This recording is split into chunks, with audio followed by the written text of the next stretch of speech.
विधायक जी को ही आकाश सक्सेना को लोग चाहते हैं कि इन्हीं चाहते को, हैं? हाँ, उन्हीं को टिकट मिले, क्योंकि उनके पीरियड में आपने देखा होगा रिवर साइड पे कोसी से जब जाते हैं तो कितने एक्सीडेंट होते थे। आज चौराहा जो आज वहाँ ओवर फ्लाई बनना है, कितना बढ़िया है, बन ऐसा चुका है वो तो शायद बन रहा है, बन गया, चलने भी लगा और सुचारू रूप से लोग जाते हैं, गाड़ी दौड़ रही है वहाँ हाँ पर। दौड़ रही है। लेकिन दिल्ली की तर्ज पे बना है वो, कितना सुंदर है देखने को। लोग वहाँ पर शाम को मैं देखता हूँ, जब निकलता हूँ तो वहाँ लोग देखने के लिए खड़े होते हैं, जाते हैं। दूसरा विकास जो विधायक जी ने किया, कहीं ना कहीं टूरिस्ट जगह बनी है वो, बनी है। दूसरा विकास विधायक जी ने अपने पीरियड में किया राम रहीम पुल का।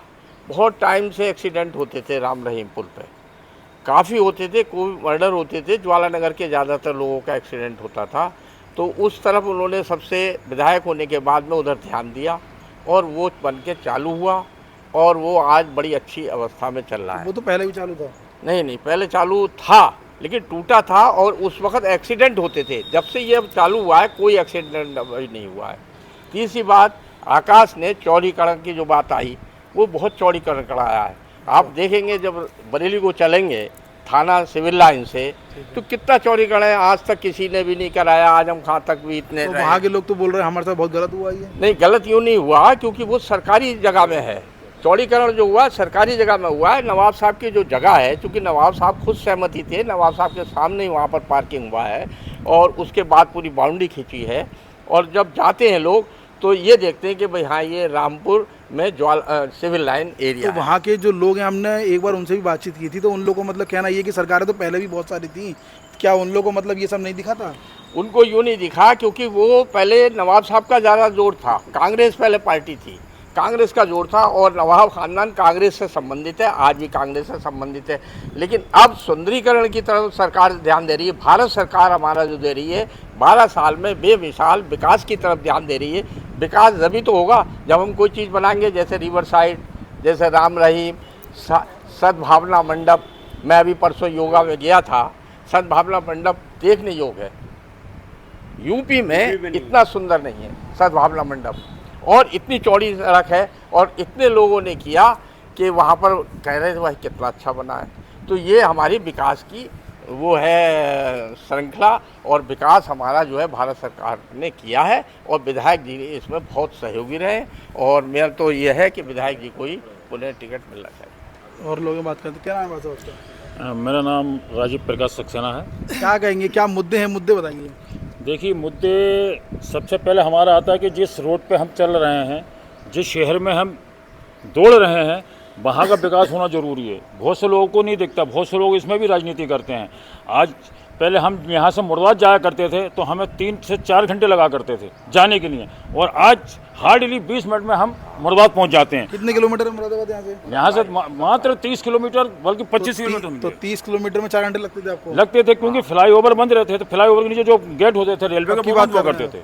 जी, कब की बात कर रहे हैं, कितना समय हो गया इस चीज़ को? इस टाइम को कम से कम 15 साल मैं समझता हूँ, इससे पुरानी बात होगी। उस समय बहुत परेशानी हुआ करती है। आज हमें बरेली जाना, मतलब इतने मोदी जी ने विदेश में घूम घूम के, ये नहीं खाली घूमे, लोग कहते हैं मोदी जी घूमते नहीं है, वो लोगों के दिल में बैठते हैं। वहाँ से नई नई टेक्निक लेके आते हैं जो यहाँ पे भारत के अंदर प्रयोग करते हैं उसका, और उसका उस चीज़ का हम सबको फायदा मिलता है। आज देखिए एशिया का नंबर 2 का शहजाद नगर पे बाईपास। विपक्ष तो कहता है क्या नाम है कि मोदी जी मतलब घूमने के लिए जाते हैं। विपक्ष का काम तो कहना ही है कि वो घूमने जाते हैं, लेकिन उनको ये नहीं दिखता कि जो विकास हो रहा है, ये विकास ही तो है। आज हम लोग बैठ के सांस ले रहे हैं, अच्छे अच्छे रोडों पर चल रहे हैं, जो आज हमारे भारत का नाम नंबर 1 पे होने जा रहा है। जो अमेरिका कभी भारत को कुछ समझता नहीं था, आज की तारीख में वो नतमस्तक है मोदी जी के आगे। तो ये विकास नहीं है। अगर ये विकास नहीं, क्या इसको विकास नहीं कहेंगे तो क्या कहेंगे? विपक्ष का काम क्या है? खामा-खाई बैठ के प्रोपेगेंडा करना है। कोई अच्छी बात नहीं सोचनी, कोई जो काम मोदी जी कर रहे हैं, जो हमारे योगी जी उत्तर प्रदेश के अंदर कर रहे हैं,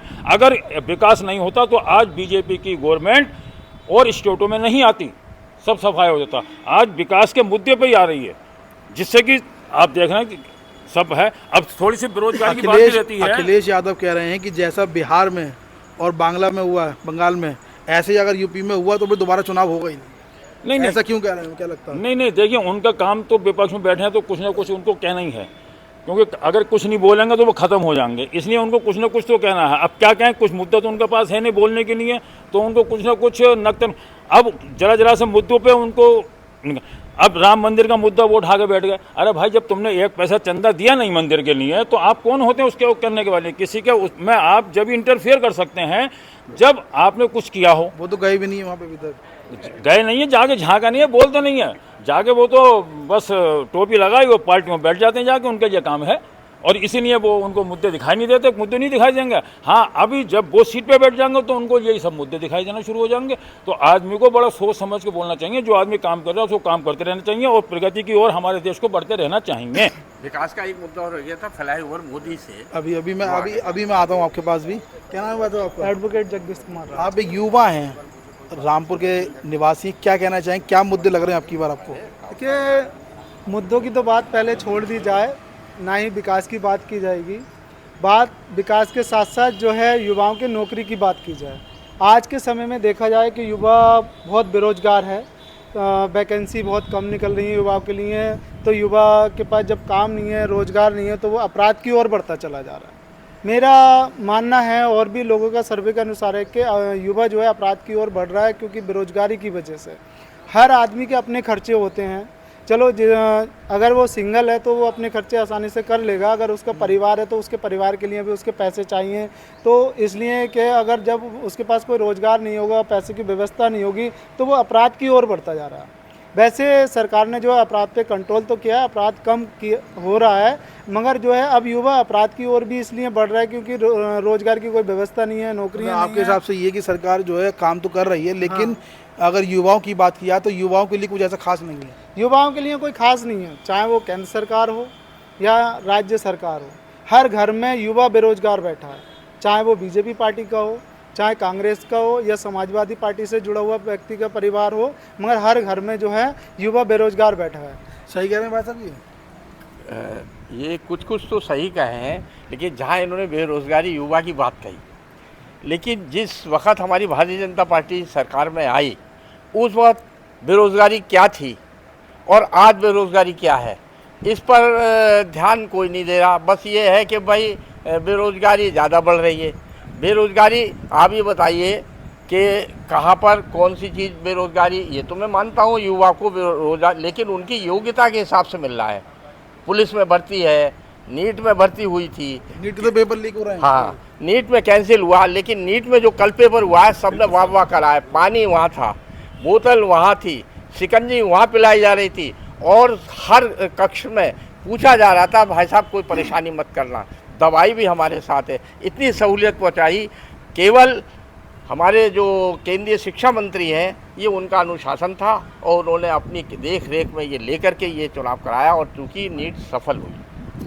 शिकंजी पिलाने से जो है युवा का भविष्य नहीं बन सकता। क्लास के पिछली बार नीट का पेपर हुआ, वो लीक हो गया, कितना नुकसान हुआ। जिन बच्चों का पिछली बार नंबर आने का था नीट में, वो इस बार नहीं आया, तो वो कितने परेशान होंगे। शिकंजी पिलाने की बात हो रही है, मेडिकल, ये तो पहले भी होता था, आज से कोई पहले नहीं। की सरकारों में, पहले की सरकार हो या सरकार किसी की, नीट तो पहले से भी होता चला आ रहा है, ठीक है। और ये व्यवस्था, पानी की व्यवस्था हो गई, मेडिकल की व्यवस्था हो गई, ये तो सब जितने एग्जाम होते हैं सब में होती ही है। अब बात होती है पेपर लीक की, तो पेपर लीक हो गया कि मान के चलो आपने नीट का पेपर दिया, इस बार आपका नंबर आने वाला था, अब वो लीक हो गया, दोबारा आपने पेपर दिया, नहीं आया किसी कारणवश, तो आपका तो नुकसान हो गया। तो या तो सरकार पहले से कंट्रोल करेगी, या तो सरकार पहले से कंट्रोल करे इस व्यवस्था को, तब तो ये नीट की एग्जाम को जो ये लीक हो रहा है, इसको रोक क्यों नहीं पा रहे हैं, क्या लगता है? ये तो सरकार की नाकामी कहा जा सकता है। या तो बिना नीट के डॉक्टर्स की पढ़ाई हो, भाई जिसको पढ़ना है वो पढ़े, जिसको नहीं पढ़ना है नहीं पढ़े, जिसको जिस क्षेत्र में जाना है उसके लिए एंट्रेंस की व्यवस्था ही नहीं हो, या तो फिर या नीट को कोई भी एंट्रेंस हो, अगर लीक करना है तो फिर पेपर ना कराएं। पहली बात तो ये है, नीट के हमेशा पेपर लीक होते रहे हैं लमसम, लेकिन पहले इधर जो इस सरकार ना इस सरकार में नहीं हुआ, पिछली दफ़ा आराम से हुआ था, कोई नहीं हुआ था। इस बार जिनको जिम्मेदारी दी गई थी लेक्चरार प्रोफेसर को नीट के पेपर सेलेक्ट करने की, वो ही ने जो पेपर बनाया, वो कोचिंग वाले उनसे मिले हुए थे और उन्होंने लीक किया। कोई आम पब्लिक ने नहीं किया, शासन ने नहीं किया, प्रोफेसर लीक कर रहे हैं। हाँ, प्रोफेसर ने, जिसने बनाया। लेकिन अब नीट में क्या हुआ आपने देखा, जो नीट जिन्होंने बनाया वो 3 दिन तक पेपर जब आउट करे थे, बाउंड्री के अंदर थे, बाहर नहीं जा सकते थे, जब तक बन के और वहाँ पर नहीं छपने चले गए, जब तक जिन्होंने पेपर बनाया वो नहीं गए। यहाँ तक कि इंटरनेट तक भी बंद हो गया, आने जाने के साधन भी बंद हो गए, कहीं नहीं। इसलिए नीट जो है हमारी सफल हुई और भारत में मोदी जो है इस तरफ ध्यान दिया था उन्होंने विदेश में ही रह करके शिक्षा मंत्री से कि इस बार ऐसा